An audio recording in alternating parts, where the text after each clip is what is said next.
So what was it? What was it that led to your apostasy? It's simply 47 years of living it and realizing one day that it's all bullshit. That's a grand statement based on what? Well, look, I'm from the United States. Let's not talk about Alabama. By the way, congratulations to Alabama for getting rid of abortion. Brilliant. Well done, Alabama. And Missouri, copy them. Put two people in a room. Close them up in a room. Right. You're going to be the raped or the rapist. Which one do you want to be? I want to be the one that's raped. So, well, you're an idiot. Right. I'm an idiot because I chose not to do something wrong. That chemical cannot be called love because the meaning of love is so much more than simply an interaction. It's about meaning. If I gave you a bottle of oxytocin, you wouldn't look at it and say, ah, a bottle of love, would you? The way that I came to an understanding of what is true is through narrative. Your narrative of the world does not correspond to reality. Yeah? Why not? Okay. I'll bite.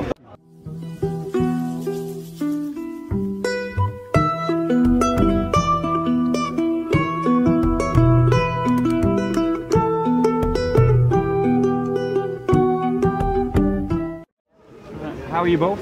Yeah, very good. How are you? I'm good, thank you. I wanted to apologise because there was a time, I think, when he brought you down and he introduced you over there, and I didn't get a chance to say hello properly, and he sort of introduced us as if he wanted me to say hello to you. So I just wanted. Now I said if I spotted you again, I'd come and say hello. Thank you. Yeah. I don't remember. I know you're always busy talking. Don't worry about it. Yeah. What's been the main subject today?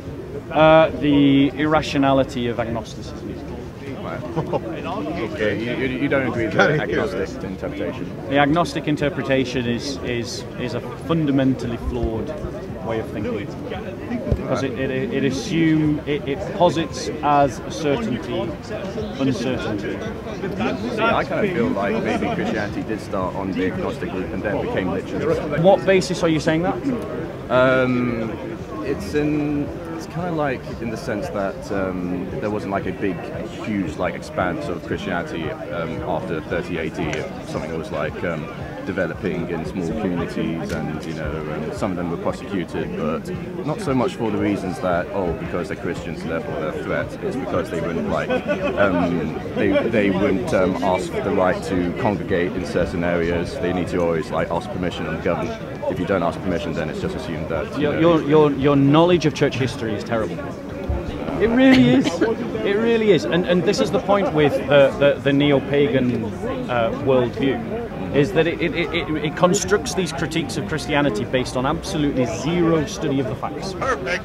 Firstly, Christianity exploded after 30 AD. Yes, it most certainly did, and there's plenty of evidence to show Maybe in Egypt, I'll give you that. It exploded right across the Roman world. I know why in Egypt. Yeah. As early as the 1st century, we find the dawning of the 1st century. We're finding evidence of Christian communities in Britannia. Okay, that's how quickly it spread across the European world. By archaeological evidence of finds of Christian artifacts dated to around the 1st century. Crosses, yes, Christian crosses. But crosses are also pagan symbols. Christian crosses, not pagan crosses. In terms of the difference. Well, one looks like a crucifix. So, in terms of Christian art, and it didn't just explode across the Roman world; it also exploded into the near Middle East in Persia as well. So, and there's plenty of evidence for this. ERHMAN, in his book The Triumph of Christianity, says that by around 325 AD, the Christian faith made up 50% of the population of the Roman Empire. The Roman Empire is numbered in the tens of millions of people. That rate of growth in 300 years can only be described as explosive. In 300 years, you convert 50%, let's call it 10 million. Yeah? Right? You do maths. Like 5 million people in 300 years, how many conversions do you have a day? It's a lot. So explosion is right. And in terms of reasons why Christians were persecuted, the reason why we were persecuted first by the Jews was because we said that Christ was the Messiah, that he had risen from the dead, and we worshipped him as a god. And this is why the Jews excluded us from the synagogues. The reason why the Romans persecuted the Christians is because the Christians refused to give the salts of incense before Caesar. Because the Roman motto was Kaiser est Kyrie. The Christian motto was Christos est Kyrie. So you couldn't have two lords. So it was our intrinsic monotheism that led to our persecution by Romans, and our belief in the Messiah Jesus Christ that led to our persecution by Jews. Now, this is my point to you, bro, right? Like, I think that you have dismissed Christianity based upon a very poor investigation of the facts. And I am simply inviting you to re-examine the facts and investigate them again. But this time, don't do it with, oh, I just need a couple of arguments to disprove Christianity. Do it that I want to see if there is really something substantial to Christianity. I could go a lot more deeper than this, but obviously it's a lazy Sunday. What about those of us who have professional degrees in Christianity, who lived it all our lives and now reject it? Is that would be yourself? Absolutely. Okay, fair enough. And I would say that something.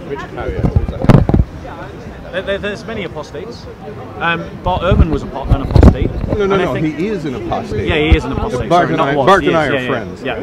Oh, brilliant. So in terms of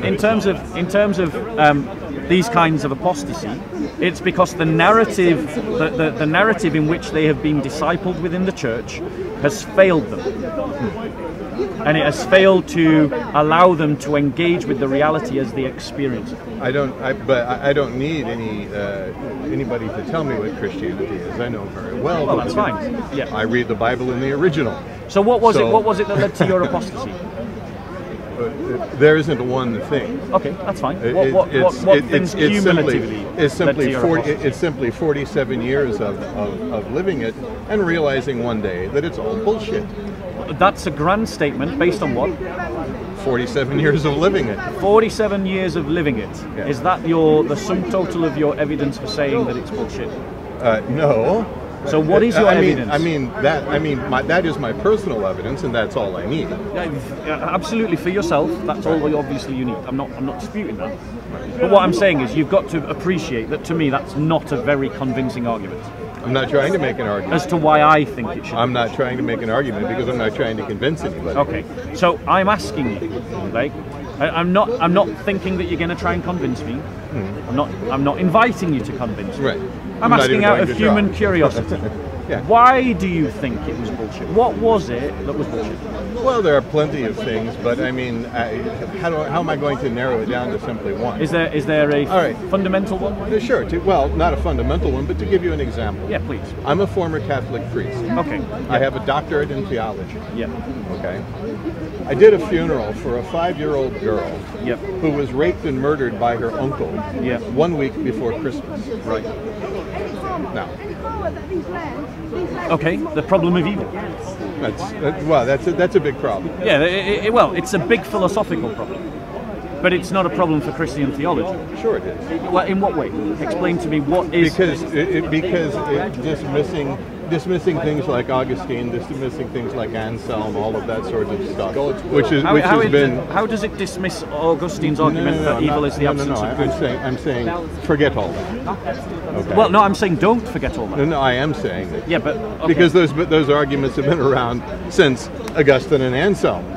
I'm going to posit Augustine's argument that evil is the absence of good. I know Augustine's argument. Right. So if you know Augustine's argument, engage with me. Why does the absence of good disprove God? Well, it doesn't. The absence of good doesn't disprove God. There you go. The absence of good is not the presence of evil. Yeah.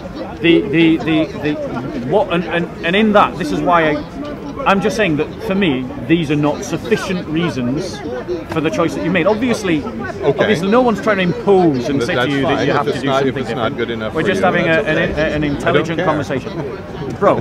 I am not trying to beat you down. I know. I'm simply pointing out that, to me, the reason that you've just offered for the reason for your apostasy is not a sufficient reason to make the conclusions that you've drawn.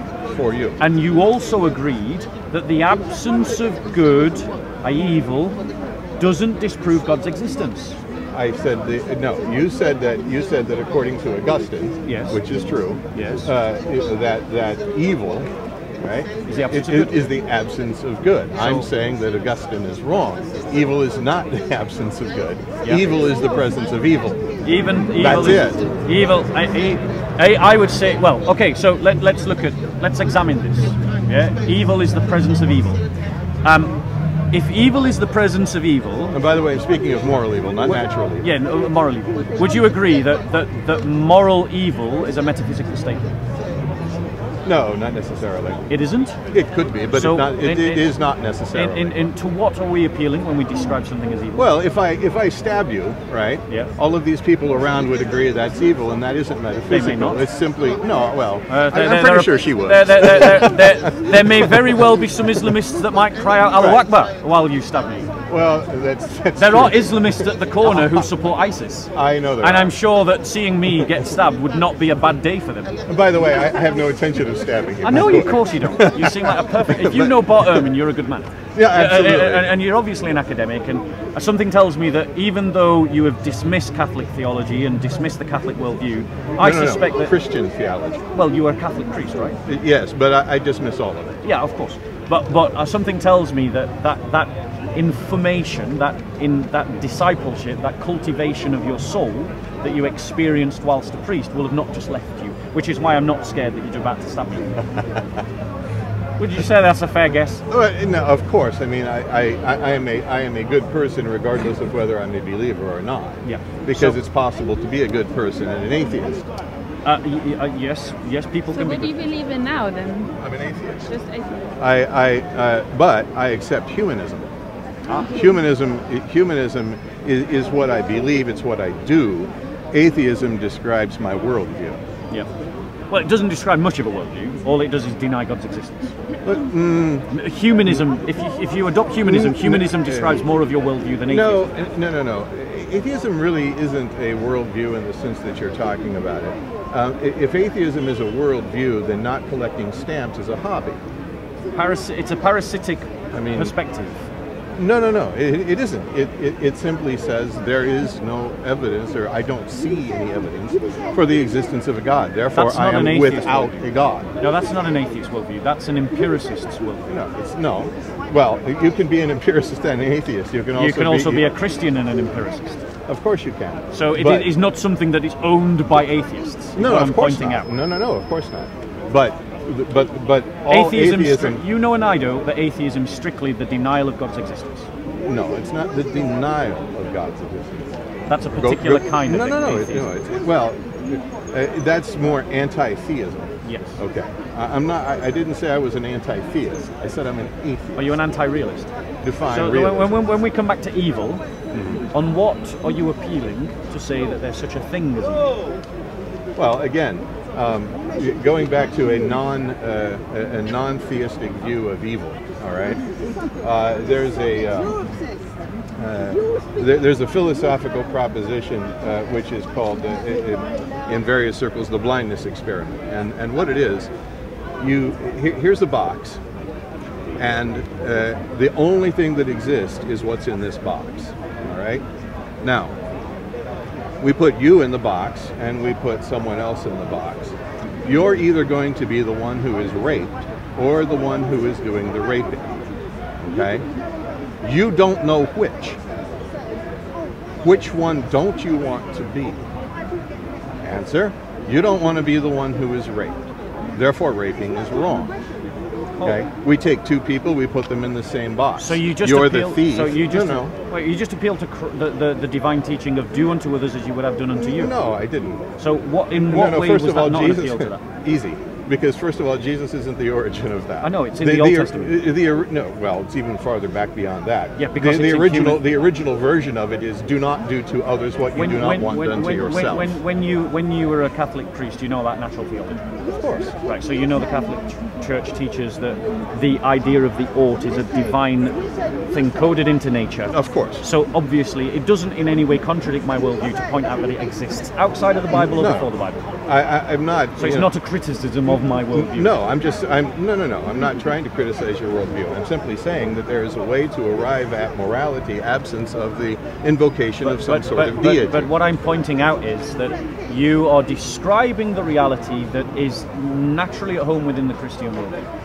And is not necessarily at home in every other worldview. The Nazis proved it, the communists proved it.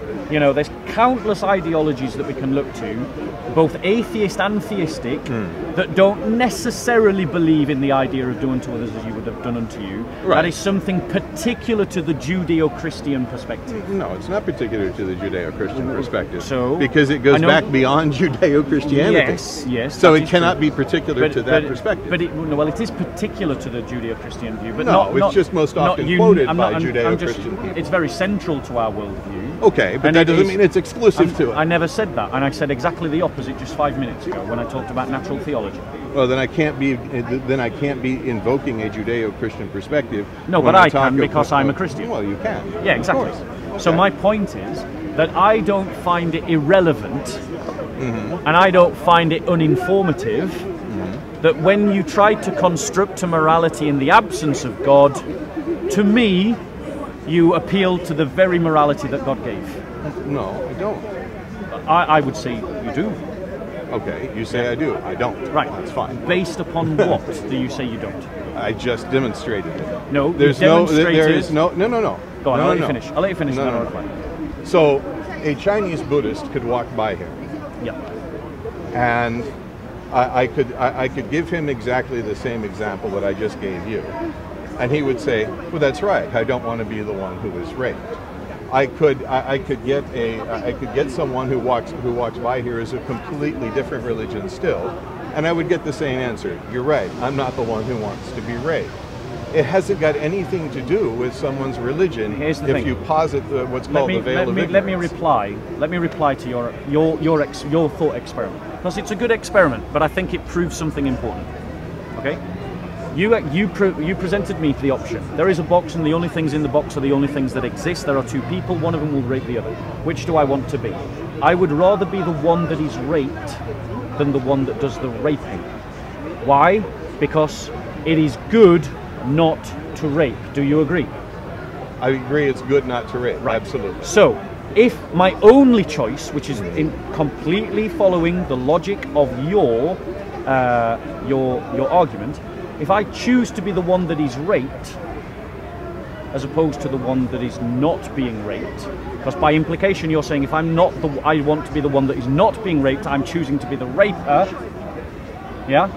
Now I'm saying that the proper choice is the one is not to rape. That's what I'm saying. What I heard. You don't want to be the one who is raped, right? You don't want to be that. You don't want to be the one that is raped. So who are you then? If there's only two, one the raper and one the rape. Then you're the raper. But exactly. But so that's what you just said. Rape is wrong. But the fact is, rape is wrong. So since you don't want to be, hold on one second. Since you don't want to be the one who is raped, you're breaking the terms of your own thought experiment. No, I'm not. Yeah, you are, because since you don't want to be the one who is raped. No, because you're appealing. One second. I'll explain why you've just appealed to an objective observer. You said in your thought experiment that there are only two people in existence, the raper and the rapee, right? Okay. And then, when you said that you don't want to be the one that is raped, logically, according to your thought experiment, that makes you the raper. But then you said, it is. And then you said, but I don't want to be, but it is wrong to rape. So then you're appealing to an objective observer. No. If I had to choose between being raped or being a raper, I would rather be raped, because at least then I am not culpable of sin, and the other person is. No, that's not the point of the experiment. The point of the point of the experiment is to determine, without any kind of appeal to a deity, which you did, okay, which action is morally wrong. Let's just go through the whole moral. State the whole moral experiment again. Because I'm going to show. I mean, step by step. There's nothing to demonstrate other than you have the rapist and the raper, right? Let's go through the whole moral experiment. If you don't want to, the whole point of it is, in the box, if you don't want to be, I'll let you finish. in the box, if you don't want to be the one who is raped, Yes. then outside the box, rape is wrong. Right, but what you actually did, so you broke the terms of your immoral experiment. So your thought experiment, these are your words, and correct me if at any point I misrepresent what you said. There is a box, is that correct? Yes. The things in the box are the only things that exist. No. I'm sure you said that. Okay, if I did, then I misstated my own argument. So what else exists? For the purposes of the experiment, nothing. But the way that the experiment is meant to be tried, right, so is in the box to restate it again. To describe proper behavior outside the box. Let's restate it again. There is a box. The things in the box are the only things that exist. Is that right or wrong? Is that what you said in the terms of your thought experiment? No. You didn't say that. No, the point of the experiment is to decide, based on what is in the box, what is proper behavior outside the box. So is there That's something all. outside of the box? Sure. Oh, so now there is something outside. Of course there is. What There's is an entire world outside. There is something outside of the box. Right. So okay. So then, take the then the moral box away. choice. The now moral put two choice. people in a room. There we go. So put two people in a room. Take away the box. There we go. Put two people in a room. Close them up in a room. Right. You're going to be the raped or the rapist. Which one do you want? I want to be the one that's raped. Okay. So, well, you're an idiot. I'm an idiot because I chose not to do something wrong. No. No, Well, I mean exactly nobody. what you just said. But nobody wants to be raped. So what? Therefore, Under the rape new is wrong. Alabama So law, do you want to be a rapist? Under the new So are you Alabama saying- law, wait, you're wait, meant to enjoy rape wait, now. let's reflect. Well, that. look, I'm from the United States. Let's not talk twist about it. Alabama. By the It's a way, different congratulations I to understand. Alabama for getting rid of But it was- abortion. it was Brilliant. one of the, Well done, Alabama. Well done, and Missouri, copy them. No. So in terms of Sorry to cut you. Do you mind if I do? yeah, absolutely. I think it depends what we're trying to talk about here. So I'm struggling to actually understand whether it's about morality or anything else. But speaking as somebody who's been raped, I personally find it quite difficult that Bob would want to be raped. So do I. In the context of, yes, he may not be the one who's got the sin, it's the raper who's obviously committed the sin. But for my purposes, the amount of the amount of trauma and complexity and pain and the reality of part of my journey of being Naomi is because I was raped. Not the full totality, because obviously you have to be diagnosed with gender dysphoria, etc. But my story is that part of being Naomi was to get rid of raped Brian. So I can understand the reality of that the person who is the one who's on the receiving end of rape hasn't committed a sin. But then there might be plenty of people in the church who would say, well, did you when you were a boy? I mean, I've had psychiatrists. Can I come back then to the point that you're making, because the learned gentleman has given me a choice. I'm simply working within the terms of your own thought experiment. Mm-hmm. You said I had a choice to choose whether I was the one that was raped or the one that was doing the raping. And you said that I would not want to be the one that was raped. Logically, no, 1 second, please, sir. Okay. If you state that, then logically you're saying that out of those two, if I can only be one or the other, I would rather be the raper. And that is the fallacy. That is the fallacy of an atheistic worldview. Because the only way you got round that conundrum that you created for yourself is then to appeal to something outside of the box. You appeal to something outside of the world that you had created, and you're going to say that that was the objective observer, and thus you made an appeal to something outside of the natural world. But I would suggest I would suggest it's not good to be the raper or the rapist. Right, you're pressing it. So it's not good for either. We're working within a thought experiment. You're pressing it. You're pressing it too literally. The whole point of perhaps you should phrase it better then.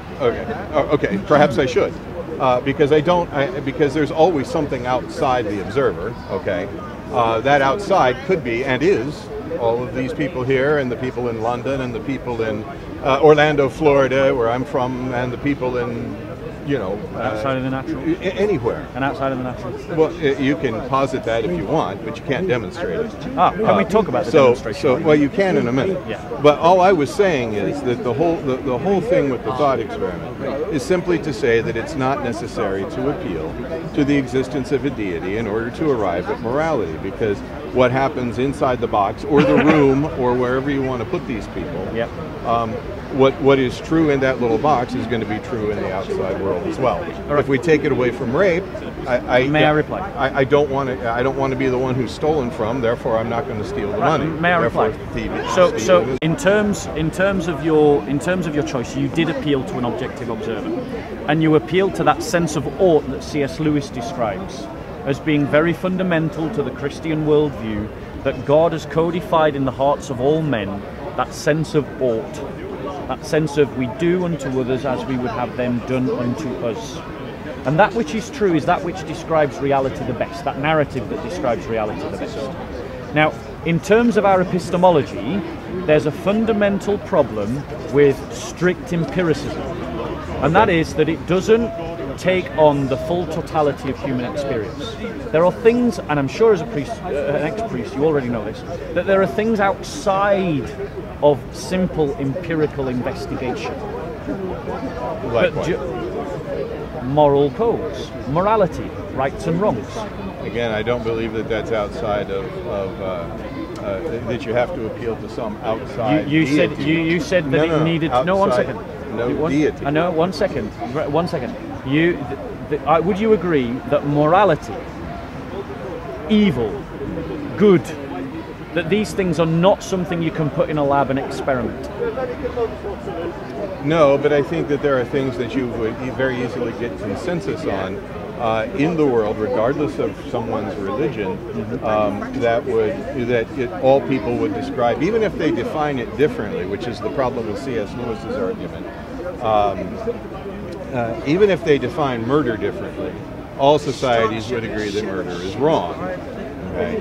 That hasn't got anything to do with the necessary presence of an invisible sky daddy granting wishes. 1 second. So we've agreed that there are things beyond empirical experiment. Now let me ask you this question. Do you also agree that these things that are beyond the realms of empirical experiment are still real? Some of them are. Some of them are. Like mathematics. Okay, mathematics. Numbers. Yeah? It's a conceptual thing, it's a real thing, but it's not... Right, but the flying spaghetti monster is also beyond the realm of empirical discovery. So here's my fundamental criticism. Because you're positing an argument that says that we can't believe in God because we can't... Well, allow me to finish before you say no. Okay. Yeah, even if... and it's a fault of my own because I do it myself. I know where you're going. I'm sure you do. So my point to you is that if you're saying that if you agree with me that there are things that are real that are outside of empirical investigation, it is a fair conclusion to make, I believe, and you'll have to demonstrate why it isn't, that it is not necessary to have empirical proof of God's existence, especially by the fact that we say by nature that God is supernatural in the Latin sense, and thus God is above nature and thus above natural inquiry. Well, I agree that it's impossible to prove or disprove the existence of God in the same way that it's impossible to prove or disprove the existence of the flying spaghetti monster. Agree. I mean, it makes as much sense to say God loves you as it does to say the flying spaghetti monster loves you, because there's no way of proving something. or disproving. Yeah, there is something actually. Who has gone around saying that the flying spaghetti monster loves you? Forgive me for saying this, it's actually true. Yeah, I know there's a religion. I studied religion at university. Pastafarians. Yes, Pastafarians, exactly. Right, now, bearing in mind that Pastafarians, what are they doing when they say that the spaghetti monster loves you? Are they be honest? No. Oh, no, 1 second, sir. Are they positing something that is true, or are they mocking something they don't believe in? They're mocking something they don't believe in. Right, so they're not making a real statement then, are they? Well, no, but you asked. Yeah, but the point is, you talked about the meaning of language. And what I'm saying is that if you're going to talk about the meaning of language, then you have to use language in the way that it is used. So when the spaghetti, the pastafarians say the spaghetti monster loves you, they are not positing that as a reality. They're positing that as a satirism upon someone else's reality. Absolutely. But when I say God loves you, and when you used to say that God loves you, you were positing it as a real thing. True. Now, let me ask you this question. Is love something that you can empirically prove?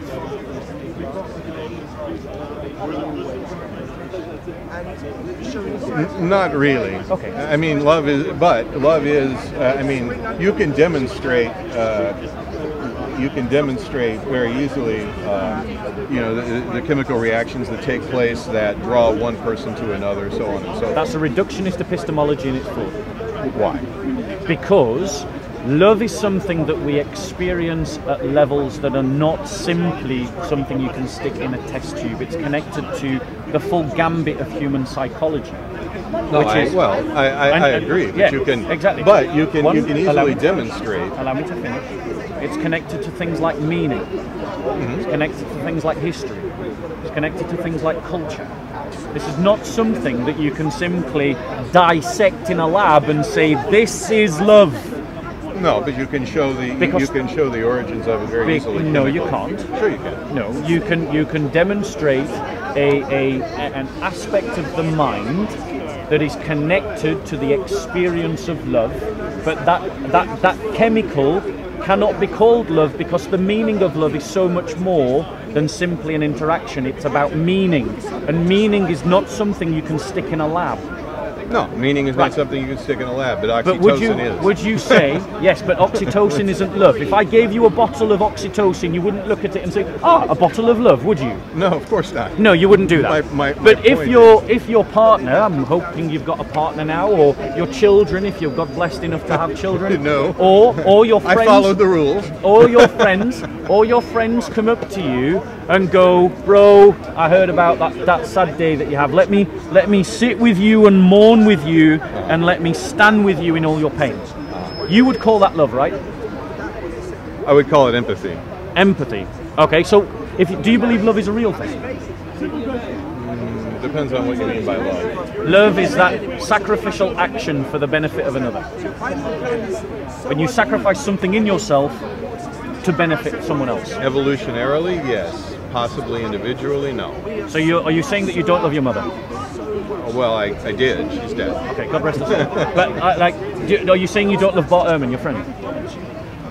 We're buddies, but we're not. I mean, you know, there's more than one type of love. I mean, you know, if you consider like buddies, somebody that you sit down and have a beer with at the pub, then sure.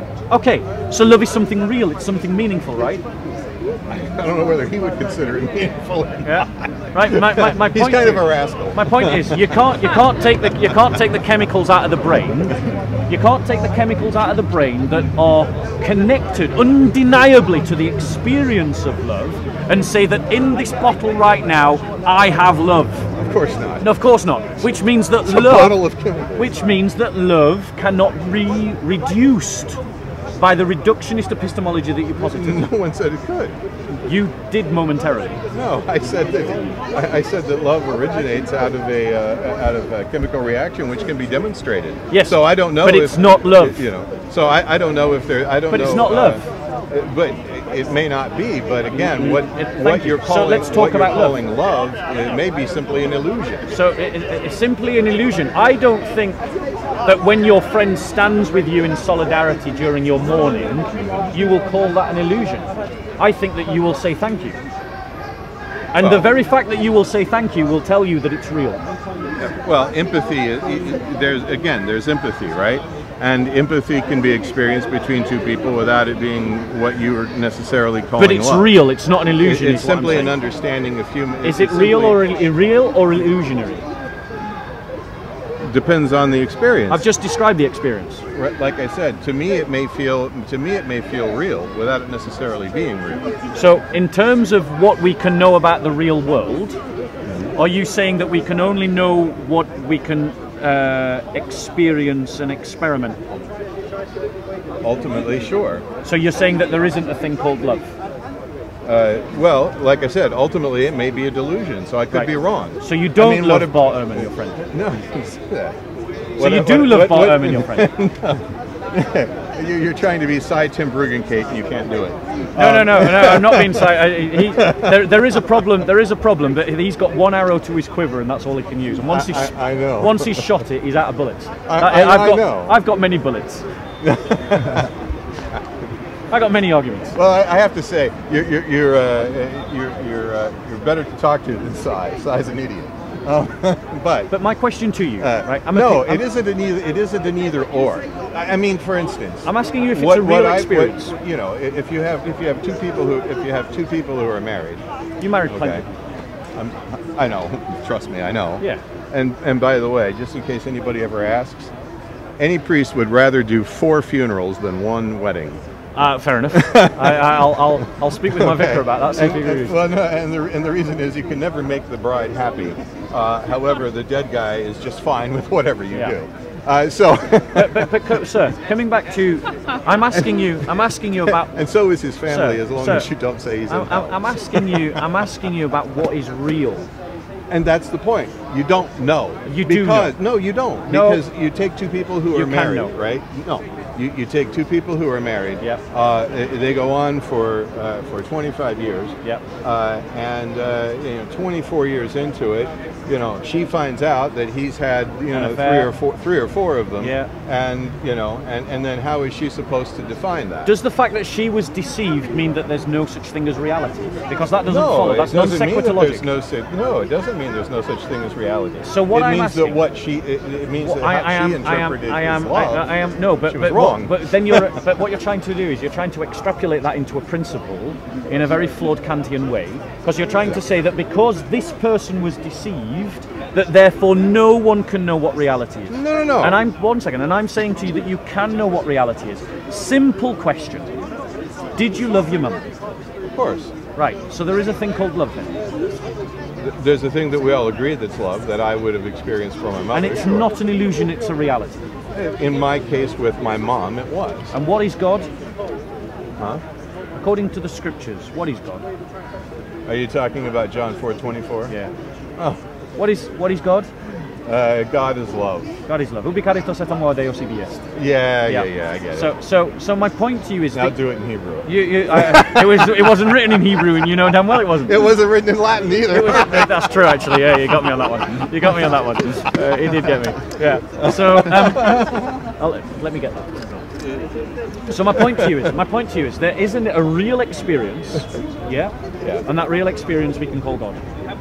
And I am saying to you that you have experienced God, but you have been informed by your culture. Wait a minute. You've been informed by argument. You've been informed by the pressures of culture that is not God.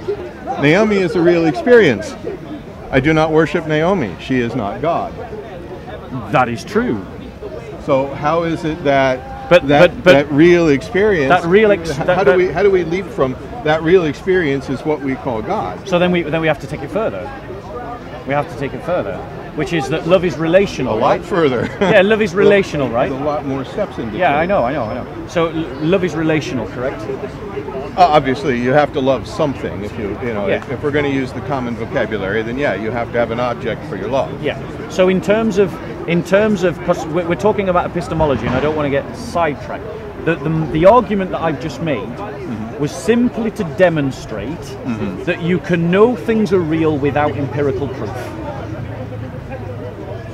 If you're saying that you can know things are real without lab testing, without empirical proof, yes. Well, without lab testing, yes. Falsification. No, it's not. I can know that Naomi is real. I'm not saying you're falsifying. I don't have to test her in a lab. I can see her right there. She is. You can experience. But I used love, not Naomi, as the reality. But then you generalized to things. No, right. But what I was pointing out is the flaw in your epistemology. The flaw in your epistemology is that it does not correspond to reality. It does not comprehend reality, because reality is more than that which we can inquire about through physical experimentation. Okay. And thus, And thus, the argument that because there is no evidence of God's existence means God does not exist is a flawed statement. I never made that argument. Yes, you did. No, I didn't. Because when I posit God's existence, you say what? No. God exists. What's your reply? If that's what you believe, fine, good for you. That's the humanist in you coming out. No, it's not. Not the atheist. To me, no. Atheism applies to me, and to me alone. Yes. Okay. I don't say and now everybody has to be an atheist. No. Neither do I. I don't say everyone has to be a Christian. Right. I just encourage them to. Right. And I mean, I literally don't encourage anyone to be an atheist, right? Because it literally makes no difference to me. As long as you don't end up as an Islamist and go around and start blowing up buildings and you know, tube stations and things like that. Yeah, and hacking people down with knives. Right. Then that bothers me because now. With children. Right. Exactly. You know, Muhammad was a pedophile. You know, he raped a 9-year-old, called her his wife. But the fact is that atheism for me is simply the lack of a belief in God. That's it. That's why I said atheism. And so you are an atheist as it regards you know, Zeus and Hera and Apollo. You are an atheist as it regards you are an atheist as it regards Allah. It's a silly argument, but no, it's not a silly argument. You disbelieve in all other gods. I simply take it one further than you. Yeah, that's all. So in terms of this disbelief, let's look at why I don't believe in Zeus. Why I don't believe in Allah. Okay, because when I was choosing my religion, I actually became a Christian because a Muslim tried to convert me to Islam, and he did such a bad job. I became a Christian out of it. Okay, and the reason why I concluded, I agree that's a more rational option than Islam. But the reason why I concluded that, because I really only considered in depth Islam and Christianity. You know, and you can criticize that as much as you like. I don't intend to. But I looked at the moral conduct. One of the reasons was I looked at the moral conduct of Muhammad, and then I looked at the moral conduct of Jesus, and I found that one was standing on a mountain, and the other one was standing in the sewer. If you're going to compare, Muhammad and Jesus, I agree. Yeah, right. But then I also looked at the way that Muslims were describing Christianity, saying that, oh, the Bible can't be trusted, it's been changed, Jesus never claimed to be God, the Trinity doesn't make any rational sense, Christ was never crucified. And I examined these kind of principles that they were using, and then looked at Islam from their own principles and found continuously that they were throwing stones out of glass houses. And so I found actually, well, if you're saying that the Bible's been changed, there's evidence the Quran's been changed. If you're saying that Jesus never claimed to be God, well, actually, he's very clearly stating that he's God, so that is just not true. And what I found was the arguments being made against Christianity were flawed because they were either partially untrue or totally untrue. And many of them could be reversed and put back onto Islam. So in other words, the way that I came to an understanding of what is true is through narrative. Yeah? Okay. Through narrative. And what I'm suggesting to you as a thinking man, yeah, is that your narrative of the world does not correspond to reality. Yeah? Why not? Okay. I'll bite. So, why not? Right. 1. The epistemology is flawed. Metaphysical things exist, supernatural things exist, and do not require physical proof. Numbers do not require physical proof, they exist, they are there. Yeah, it's a real thing. Evil is the absence of good. Good exists. It's not something you can bottle in a lab. Love exists, you can't stick it in a bottle. Okay? So there are real things that we experience as reality that are beyond the scope of scientific inquiry. And so the absence of scientific proof of God's existence is not proof that he doesn't exist. We have to look elsewhere to ask ourselves whether there is sufficient reasons to believe in God. Are you okay? Would you like some water? I'm fine. No, I'm fine. Yeah. So sufficient reasons to believe in God.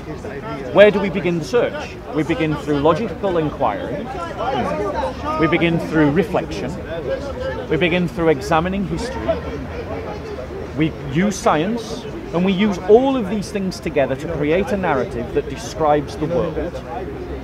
And to me, that world makes most sense with God at the pinnacle of it. You take God away and everything else starts to unravel. Epistemology unravels, the consensus of being unravels, ontology unravels. Existential, coherent narratives about existentialism begin to unravel because God is the basis of them all. And without God, you start to fall into Nietzsche's relativism and Hume's radical skepticism, and you end up not being able to even know that you exist. That's not the position of Nietzsche. I know I exist because Descartes said so. No, I'm kidding. I figured that you were. Be careful, he was a Catholic. No, I know. Yeah, but very intelligent Catholic. No, he was very obviously. All Catholics. A product of Jesuit education. Well, I would agree. No, definitely doesn't have anything to do with the. No, it doesn't have anything to do with the Jesuits. I had just a little funny story as an aside, and then I'll get back to my main point.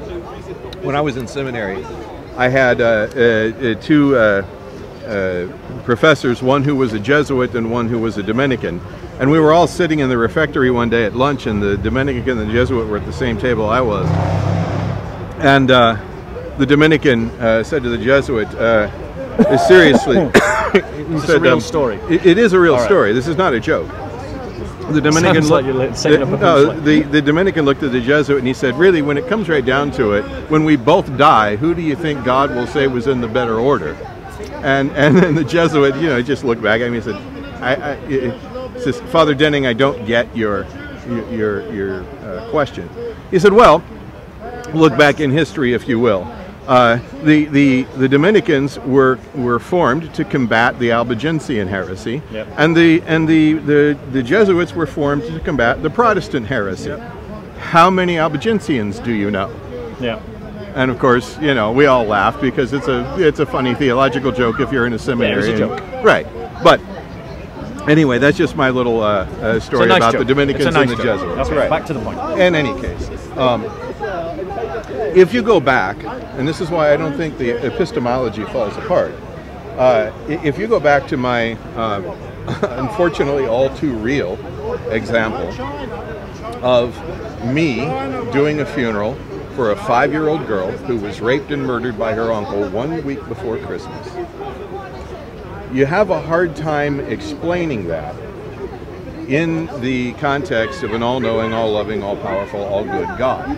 On the other hand, take the all-knowing, all-loving, all-powerful, all-good God out of the equation, and now it makes perfect sense. It's explainable. But the problem with the God that you're removing from that equation is the God of the philosophers. No, it is. No. I'm removing. The theodicy is an enlightenment. It's even before modernity. The Greeks had the theodicy. The reality of the Christian faith, is in the crucifix and the resurrection. I do. Right. So that is about suffering. That's the real narrative of the Christian faith: the triumph over the suffering, the conquest over death. That's the real narrative of the Christian faith. The reason why your worldview collapsed in the face of that is because it wasn't rooted on the crucifixion and the resurrection. It was rooted on the philosopher's God. How can an all-knowing, all-powerful, all-good God allow this? But that's not our God.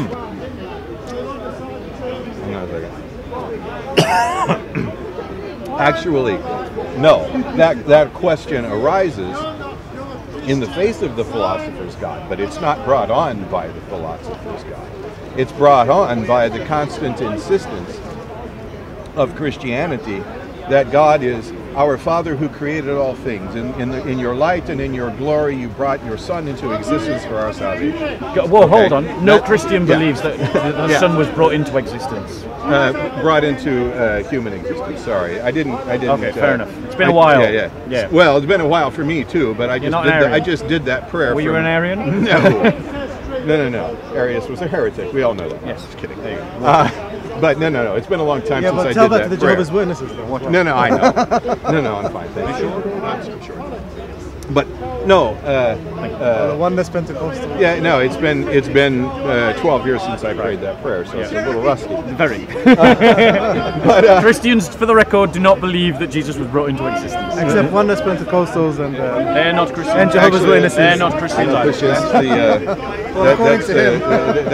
That's a prayer from one of the Christmas masses. Anyway, brought into human existence, right? But yeah, I've just got to correct you because there's lots of people that watch this. He's misquoted the prayer. It doesn't say that Jesus was brought into existence. No. There's no I liturgical corrected prayer that says- myself. Yeah. Right. But in any case, my point is that if we're trying to explain reality, and all of us are, right? I don't care where you come from, whether you're Buddhist or Christian or atheist or Muslim, whoever you are, all of us are trying to get along with reality. Okay. Yep. And so, from my viewpoint, and this is only from my viewpoint. Again, I'm not trying to convince anyone. No one. You're I'm able doing to, that, but you're not. No, I know. Yeah. I know. But from my viewpoint,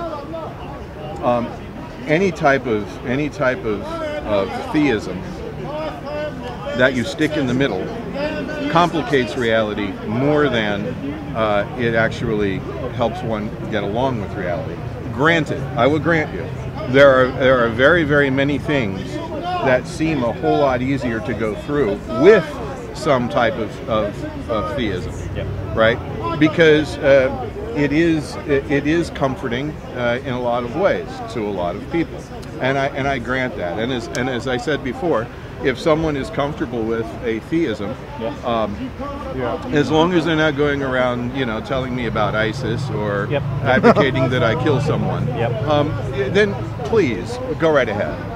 But for me, when you take a theistic solution out of the equation, now all of a sudden the world, in all of its wonderfulness and stupidity and horror, makes complete sense. So let me address that point, sir, because it seems to me the only God that you've taken out of that world is the God of the philosophers. No, I've taken out the God. One second. The God that I believe in is a God that enters into the suffering of the world. I understand. And redeems that suffering. Oh, trust me. Yeah. I was Catholic. I get redemptive suffering. Exactly. So the point is, that is not the God that you described that you was having difficulty with when you faced that tragic poor child. Okay. The God that you described was the God of the philosophers. No. So the Christian God is one who enters into his own creation, as you well know. And this is more for the benefit of everyone else than himself. He enters in. He's not like Allah, some aloof sovereign who goes, I'm sorry, I can't dirty my hands with you people. He's not like that. Shut up and worship me. Yeah, shut up and worship me. That's not our God. I know. Our vision of God is someone who says, these are people that I care about. They were made in my image. I want to adopt them into my family. I'm going to solve the problem that they can't solve for themselves. I will enter into that creation. I will take on their form. I will elevate their dignity, and I will redeem them from the curse of sin through death, which leads to death. And death is the death of the soul, not necessarily the death of the body. That is our God. It's God who enters into suffering. So if God is willing, if God actually enters into suffering, that is saying that suffering is what? It's saying that suffering is not necessarily evil. I would agree that suffering is not necessarily evil. And it's saying suffering can be redemptive. in the same way that a mother and father say, son, you're going to have this operation. It's going to hurt. You're going to suffer. But it's not evil because the purpose is obviously to heal. Yeah. So, okay. So not all suffering is necessarily bad. Yeah. But a 5-year-old that gets cancer and dies, there isn't much sense to get out of that, even with the Christian God that you're talking about, I mean, which came into the human form and which suffered for our sins. Even looking at it through that kind of God, that example in itself, I'll deal when you with it. experience that, it's extremely difficult to explain. Because that. I think And even if it's just a liberation from sin, all I have to say is look around you. How's that going for the past 2,000 years? well, I actually think the project has done some triumphant work. You know, like slavery has been combated for 2,000 years. We got to the point where we nearly abolished it completely. There is But there's a massive concern to help the poor. There is the fact that millions of souls have been set free from the lies of an atheistic worldview, you know, that leads to communism and Nazism. I'm not a communist. I'm not a Nazi. I'm saying it certainly opens the door to it. It opens the door to all kinds of things. Yeah, of course it So, does. Exactly. So does religion. Christianity. So does religion. Right, so does Christianity. But one of the key differences is that Including Hitler, I might add. well, humanism isn't all that, to be clear. He claimed to be Catholic. He claimed, but we both know that claiming and being are not the same thing. Well, I know he was baptized Catholic. He was raised Catholic. I don't know what he felt. Well, I think if you look at But I also do know if you that look on at his- Kristallnacht, he pulled out Martin Luther's On the Jews and Their Lies Yeah. and held it up and said, Martin hey. Luther isn't Jesus Christ. So, No, I you know, understand, but he's the father of the Reformation. he's the father of the Reformation, but at the end of the day, you know and I know, I'm sure you know, that Hitler was not someone who was following a Christian worldview. Of course not. He was following a National Socialist worldview. Well, he was following his own worldview, but Well, that's a National Socialist yeah, worldview. but I'm saying that Christianity on both sides can also be used to justify anything you want. My concluding thought, because I'm going to go get a cup of tea, and you're more than welcome to join me if you want. But my concluding thought, might. and then I'll let you have the last word. My concluding thought is this: that in the one example that you gave, and I'm sure there must be other reasons as well, because you did state that very clearly. That the one reason that you gave and the way that you described it to me tells me that you did not reject my God. It told me that you rejected the God of the philosophers, and I don't blame you, because that is a terrible God. Okay, I would agree. So I would then maybe invite you to reflect on whether the God that you rejected for all the other reasons was the God of the Christian theology, or whether it was a God of your own construct. No, I Which mean theology? The Christian theology. the God of They're the same. Well, as far as the God of my own construct, this I have to say about that, and that is that everyone has God in their own construct. Because if God, if the Christian God is as majestic and as above, Isaiah 55, right? My ways are not your ways, my thoughts are not your thoughts. As far as the earth, as far as the heavens are above the earth, so are my thoughts above your thoughts, my ways above your ways. Yes. If that Christian God exists, then we all have God in our own construct. Because you would have to agree that if God is real, and God somehow communicates himself to you, that must of necessity be a mediated experience. Agreed. Okay. And how do we Christians believe it was mediated? Well, you're going to say the ultimate mediator is Jesus Christ, Yeah, but the fact of the matter is that if God speaks to you, then it's still a mediated experience through your own brain, through your own experience, and so on Yeah, and it so comes forth. through narrative. Yeah. Right. N.T. Wright writes about right, this. right. And so, if that is the case, then we would all have a flawed concept of God. Agreed. But what I'm saying is or- the God or- that you or- but what I'm saying is versions of it in our head. what I'm saying is that the God that you rejected was not in this one example. It may be in other examples it was the Christian God you rejected. But in this one example that you give, and the only one that we've discussed, you rejected the philosopher's God, not the Christian God. Because the Christian narrative is all about God entering into the suffering world and redeeming it in his own suffering self. And in terms of the mediation, as you know, and again this is more for the benefit of everyone else, Christians believe that to see the Father you have to look at the Son, because the perfect representation of the Father is the Son in human form. Right, Hebrews 1. Yeah, it's a mediation. It is, and that is our mediation. But that means that we have a prism, a picture that is static and does not move, which is Jesus Christ. In which you understand God. And through which we understand God. It isn't like those religions that have no mediation, that are absent and say that God is aloof and above and never enters into his creation. Because those religions, don't have any way that they can communicate about God, because they're saying that God is so other that when we say that God is merciful, it starts to mean nothing. You mean Allah the Beneficent, the Merciful? Yeah, that one. Because he's supposed to be merciful. You and I both know that mercy is a transaction, but he's also supposed to be sufficient. And if he's sufficient, then he can't be merciful before there's someone to have mercy with. It's a rational contradiction. We're made in the image of God, so when we speak of God being merciful, we look to ourselves and see what mercy is to get an approximation of the divine. But the most perfect example is Jesus Christ. Perfect. Now tell me, when you look at Jesus Christ and his suffering on the cross, and then look back at that child, what do you see? What I see is a little 5-year-old begging and screaming for it to stop, and a heavenly Father who's too busy helping a little Mormon girl find her car keys. What I see, and it's God transcends what I space see, and time. what I see is that God has entered into the suffering of that child.